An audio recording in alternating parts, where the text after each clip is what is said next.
Jangan lupa untuk subscribe, share, dan nyalakan lonceng notifikasinya sebagai bentuk dukungan kamu. Do you see what I see?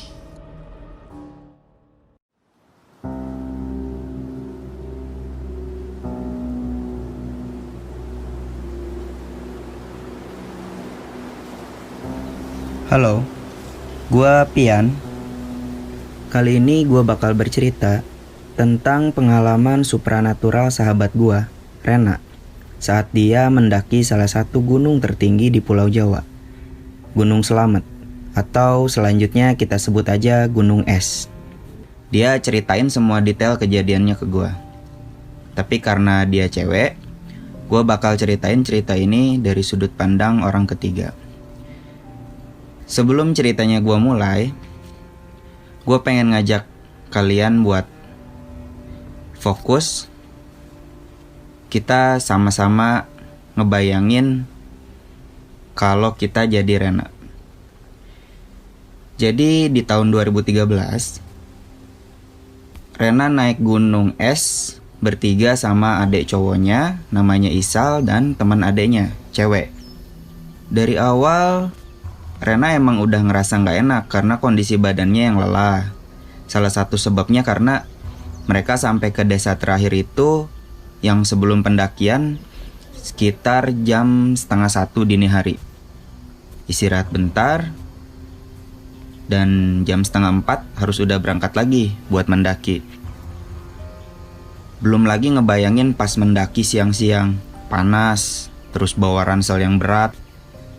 Baru dipikirin aja udah capek. Tapi emang salahnya pas perjalanan ke Jawa Tengah itu mereka gak tidur sama sekali karena asik ngobrol. Nah, jadi target mereka tuh mendaki gunung itu tuh 2 hari 1 malam. Yang mana kayaknya gak mungkin sebenarnya. Apalagi setelah tahu fakta kalau Gunung Es itu adalah salah satu gunung yang tertinggi di Indonesia. Rencana pendakiannya itu berangkat jam 3:30 subuh tadi, supaya bisa sampai pos terakhir hari itu juga jam 5 sore, atau paling telat jam 7 malam lah. Untuk camping dulu di sana. Lalu mereka mulai pendakian. Banyak yang bilang kalau di Gunung Es itu suasana pendakiannya bikin gak enak hati. Dan Rena merasakan itu. Jadi pas naik itu yang namanya view pemandangan, savana atau pemukiman itu gak ada. Kayak hutan dan rimbun, udah gitu aja. Salah satu suasana pendakian yang paling membosankan menurut dia. Saat mendaki, Rena sempat bergurau ke temannya Isa. Enak kali ya kalau tasnya dibawain sama setan, biar jalannya enteng sampai ke pos terakhir. Temannya Isal cuma bilang, "Hush teh nyebut, awas hati-hati ngomongnya." Di situ Rena baru sadar kalau yang dia omongin itu seharusnya nggak keluar dari mulutnya. Setelah berjam-jam mendaki, dengan badan yang capek, suasana pendakian yang sumpek, mereka diguyur hujan, deras banget. Itu benar-benar jadi pengalaman mendaki yang terburuk buat Rena. Sampailah mereka di pos, entah pos berapa dan namanya pos apa. Rena nggak ingat waktu ceritain ini ke gua. Awalnya mereka mau neduh di situ, tapi ternyata pos itu penuh banget. Walaupun ada gubuknya, tapi orang-orang yang neduh itu penuh banget di pos itu, sampai teras. Jadi mereka memutuskan buat nerusin pendakian pakai jas hujan. Gak lama setelah lanjut, Rena mulai ngerasain efek lelah kontan ke badannya. Sampailah di pos selanjutnya. Tapi penuh juga, mungkin karena hujan kali ya. Dan karena target mereka tadi, jadi mereka maksain lanjut tanpa neduh sampai akhirnya sesuatu yang Rena hindari itu terjadi. Yaitu mendaki saat peralihan langit dari terang ke gelap. Karena menurut Rena itu mempengaruhi psikologinya. Tapi mereka terpaksa lanjut karena belum nemu tempat buat camping. Langit mulai gelap. Sambil jalan, Rena bilang ke Isal kalau dia udah gak sanggup buat lanjutin jalan. Isal agak keki waktu itu. Dia bilang, "Udah paksain aja, kita lanjut. Jangan sampai kita camping di sini, karena ini kan emang bukan tempat camping." Mengingat emang ngeri juga kalau ada binatang buas atau semacamnya. Jadi Rena terpaksa lanjut dengan kondisi yang makin memburuk. Mereka mulai nyalain headlamp karena udah mulai gelap, supaya bisa tetap lihat jalan setapak. Dan karena gelap juga, Rena ngerasain semua indera-indera dalam tubuhnya mulai menajam. Pas lagi jalan gelap-gelapan, tiba-tiba ada seorang pendaki juga, cowok, di belakang mereka dan ikut ke rombongan mereka. Mungkin pendaki ini bernasib sama karena semua pos penuh kan. Jadi gak bisa neduh, atau dia tertinggal kelompoknya, atau apapun itu. Dia pakai setelan pendaki lengkap dengan ransel berat dan dia pakai jas hujan karena hujan waktu itu. Pendaki itu ramah. Sambil senyum, dia mulai pembicaraan ke Rena. "Mbak, capek ya? Semangat ya." Waktu itu karena jalan Rena udah lelet, Rena bilang ke si pendaki itu buat duluan aja. Tapi pendaki itu gak mau. Dia tetap jalan di belakang Rena. Dan karena jalan Rena udah lelet juga, Rena tertinggal dari Isal dan temennya, mungkin sekitar 100 meteran. Pas tertinggal dari Isal dan temennya, Rena masih sadar kalau dia ditemenin sama pendaki yang tadi ikut kelompok. Tapi karena pendaki itu tiba-tiba ada dan sendirian pula, Rena jadi parno. Takutnya pendaki itu bukan manusia. Tapi pas Rena lihat ke belakang, pendaki itu ada di belakang Rena. Malah pendaki itu masih bilang, "Hati-hati mbak pijakannya," sambil senyum. Ah, cuma perasaan aja, pikir Rena. Mending jauh-jauhin lah perasaan atau pikiran kayak gitu, apalagi di gunung gini, pikirnya. Nah, karena Rena orangnya gak enakan, terus dia kan jalannya lelet. Beberapa kali dia maksa biar si pendaki itu ke depan Rena aja. Beberapa kali juga si pendaki itu nolak. Tapi akhirnya karena Rena maksa banget dengan alasan supaya dia ada alasan buat ngejar gitu. Makanya akhirnya si pendaki itu mau jalan duluan ke depan. Waktu itu jalanan becek karena hujan. Dan cuaca makin dingin karena makin malam. Rena jalan fokus ke cahaya lampu yang menyorot jalan setapak. Karena dia pikir kalau lihat kiri kanan cuman bakal ngilangin fokus. Kasus terburuknya malah ngelihat yang gak diinginkan. Karena makin lelet, Rena pun kadang tertinggal dari si pendaki itu. Kadang si pendaki itu rada melambat, mungkin biar gak terlalu meninggalkan Rena. Dan komunikasi Rena dengan Isal cuma pakai teriakan. Kalau diteriakin nyaut, berarti gak begitu jauh lah ketinggalannya. Pas lagi fokus ke jalan setapak, tiba-tiba Rena lihat perbekalan camping gitu di tanah. Yang pertama dia lihat itu wafer. Terus langsung Rena ambil. Karena dia pikir itu pasti punya si pendaki yang di depan itu. Mungkin sleting ranselnya kebuka jadi isinya pada berjatuhan. Si pendaki itu masih kelihatan ada di depan Rena, tapi nggak kelihatan apa ranselnya kebuka atau enggak. Ya udah Rena lanjut jalan lagi. Nggak jauh, Rena nemu lagi sambal saset gitu. Kalau pendaki kan biasanya suka bawa sambal saset gitu. Dipungutlah lagi sama Rena. Nggak lama, ada coklat jatuh. Dan yang terakhir, permen. Dipungut semua sama Rena. Dan sekarang tangannya penuh megang makanan yang jatuh tadi. Akhirnya Rena manggil si pendaki itu. Mas. Pendaki itu berhenti terus nyaut. Ya. Rena bilang, "Ini makanannya pada berjatuhan." Si pendaki itu jawab, "Oh iya, nanti deh. Tanggung dimasukinnya di tempat yang agak luas aja. Jangan di jalan setapak." Rena bilang, "Oh, oke kalau gitu." Jadi Rena jalan sambil bawa makanan itu di tangannya. Rena dan si pendaki itu lanjut jalan. Karena berdua, Rena mulai agak tenang dan gak begitu takut. Padahal tadinya sempat parno. Tapi karena ternyata si pendaki itu makanannya jatuh, jadi kecurigaan itu hilang.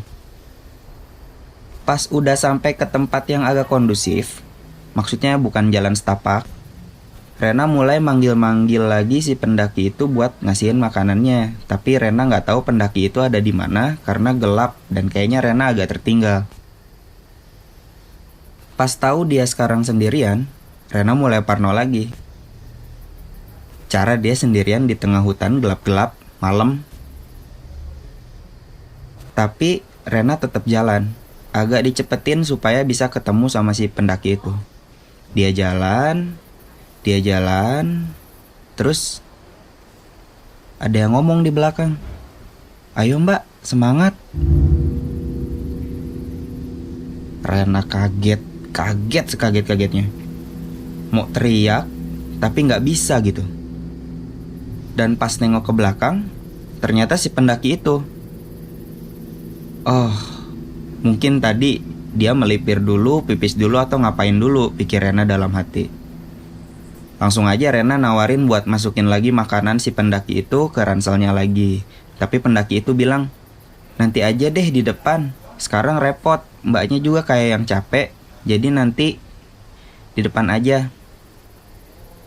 "Oke," Rena bilang.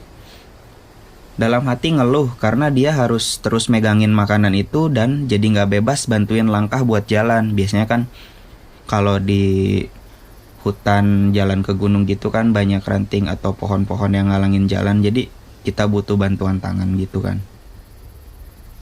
Terus mereka, Rena dan si pendaki itu lanjut jalan, tapi gak banyak ngobrol.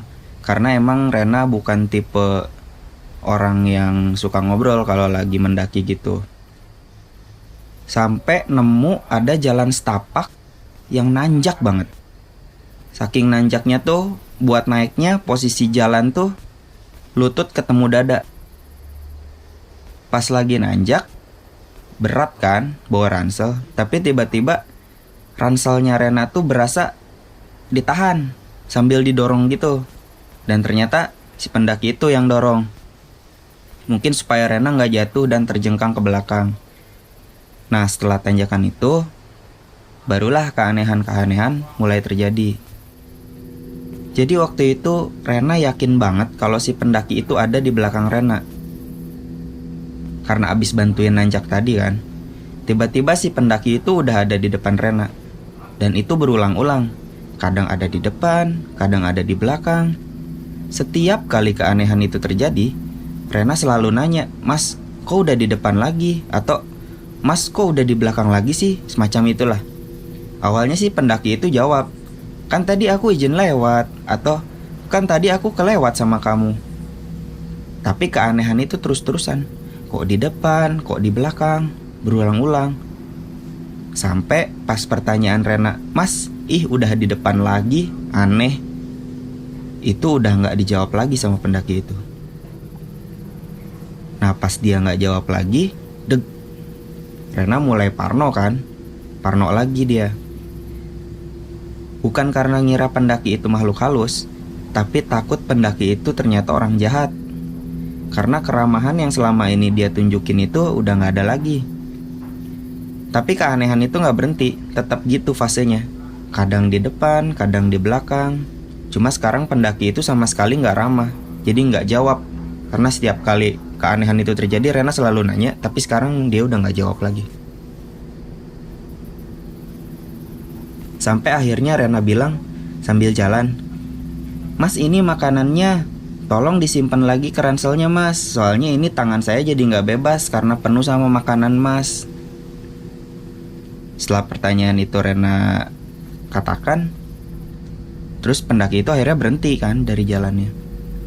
Balik badan dan dia nyamperin Rena.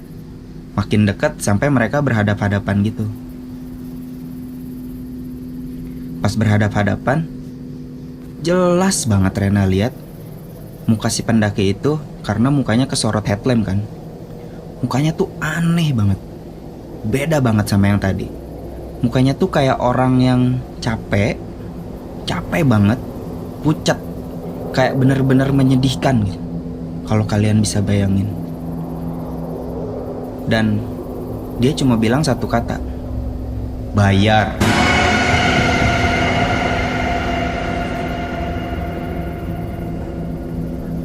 Rena cuma bisa diem di situ, kaget. Di situ akhirnya Rena nggak curiga lagi si pendaki itu orang jahat, karena bahkan pendaki itu ternyata bukan manusia. Rena mundur, dia baca-baca sambil merem, baca-baca sebisa dia buat minta perlindungan sama Tuhan. Pas Rena buka mata, makhluk itu udah nggak ada. Dari situ Rena lanjut jalan sambil teriak-teriak manggil si Isal, tapi nggak ada yang nyaut. Di situ posisinya udah gelap banget. Rena sendirian di tengah hutan. Dia beranggapan, gimana kalau si makhluk pendaki itu emang cuma mau bikin dia nyasar. Di situ Rena melipir, kakinya lemas.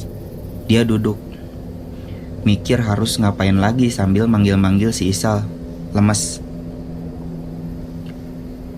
Tapi emang gak ada yang nyaut. Dia cuma sendirian di situ.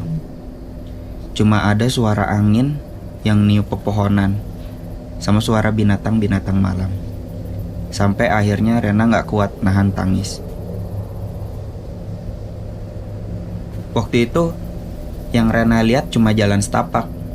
Dia cuma berharap itu jalan yang sama yang kelompok lewatin, bukan jalan yang disasarin si makhluk pendaki itu. Karena mayoritas pengalaman pendaki gunung itu disasarin kan. Akhirnya Rena memberanikan diri buat lanjut jalan. Karena dia tahu kalau dia diam di tempat itu, dia malah makin tertinggal dari kelompoknya. Tapi keanehan itu belum berhenti di situ. Sambil Rena jalan, Rena dengar ucapan yang dibilang si pendaki tadi sebelum hilang. Bayar, bayar, bayar. Itu tuh ada di mana-mana. Kayak seluruh hutan ngomong bayar. Dan Rena dengar kayak ada derap langkah kaki di belakang dia, yang bikin Rena berasumsi kalau si makhluk pendaki itu masih ada di belakang dia. Untuk nenangin diri, Rena berpositif thinking. Kalau emang itu makhluk mau nyelakain, mungkin udah dari awal gak akan pakai wujud manusia dan ramah dan ngebantuin dia nanjak segala. Tapi pas hati Rena udah mulai tenang, si pendaki itu malah nampakin lagi wujudnya. Si pendaki itu jalan di depan Rena, jalan tanpa melihat ke belakang. Tapi di situ Rena malah makin deg-degan, karena udah tahu kan si pendaki itu tuh bukan orang. Dalam hati pengen banget dia nanya, ini jalan yang bener apa bukan? Tapi dia gak mau karena takut makhluk itu malah tambah nyeremin dia. Jadi Rena cuma jalan di belakang sosok pendaki itu, tapi derap langkah kakinya ada di belakang Rena. Coba deh kalau kalian ada di posisi itu. Waktu itu Rena jalan sambil manggil-manggil lagi nama Isal, karena dia lihat ada cahaya lampu gitu di depan. Akhirnya ada yang nyaut, ya Nong, itu Isal.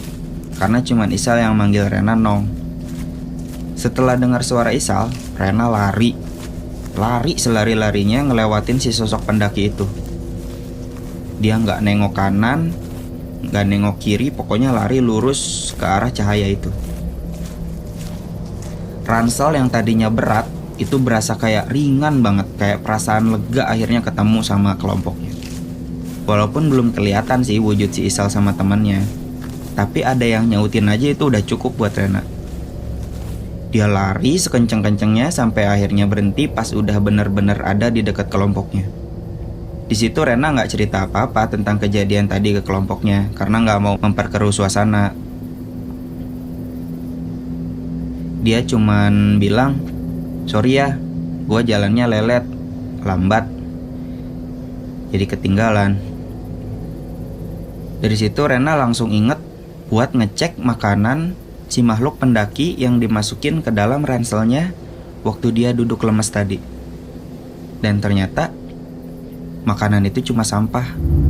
Sampah plastik bungkusan dari makanan yang tadi Rena pungut. Semuanya sampah. Wafer itu cuma sampah plastik wafernya. Sambal saset itu cuma sampah plastiknya. Begitupun coklat dan permen. Itu cuma sampah. Cerita anehnya berakhir di situ. Jadi singkat cerita mereka sampai di puncak dan mereka kembali pulang ke kota dengan baik-baik saja. Tapi setelah pulang dari gunung es itu, Rena penasaran dengan kata bayar yang disebut sama si pendaki itu. Setelah cari-cari cerita pengalaman pendaki lain, ternyata gunung itu konon katanya ada yang namanya pasar setan di situ. Di sana mereka menjajakan barang, makanan, apapun itu. Jadi kalau lagi mendaki ke sana dan ternyata nemu barang, katanya kalian harus ninggalin uang, minimal uang receh lah, supaya nggak digangguin. Nah, Rena berasumsi kalau makanan yang jatuh itu, yang dari si pendaki itu adalah makanan yang dijual oleh si pendaki itu. Dan karena Rena nggak tahu ceritanya, jadi dia nggak nyimpan uang receh dan digangguin lah akhirnya. Percaya nggak percaya kan? Allahu alam. Ditambah dia emang sompral dari awal kan, pas berangkat. Dan setelah baca-baca juga, Rena baru tahu kalau gunung es itu, kalau bukan yang terangker, ya salah satu gunung yang angker di Indonesia. Bahkan salah satu pos di gunung itu ada yang namanya Samarantu. Itu gabungan dari samar dan hantu. Banyak yang bilang pendaki gak boleh camping di pos yang nama-namanya aneh gitu. Oke, segitu aja cerita Rena yang bisa gue ceritain kali ini.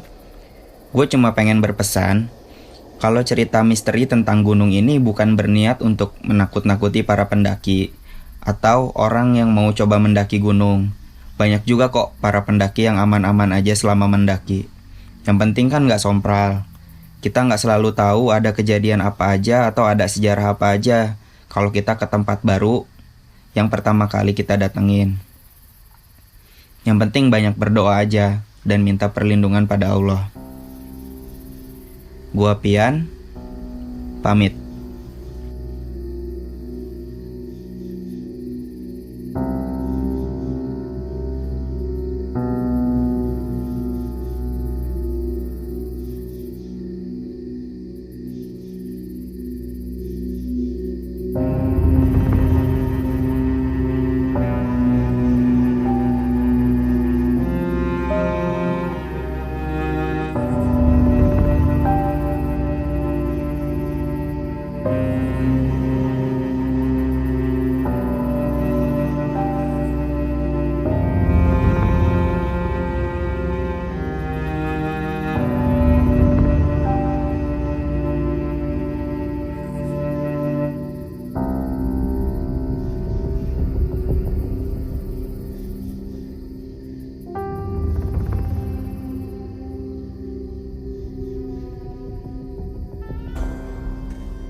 Kamu juga punya pengalaman horor?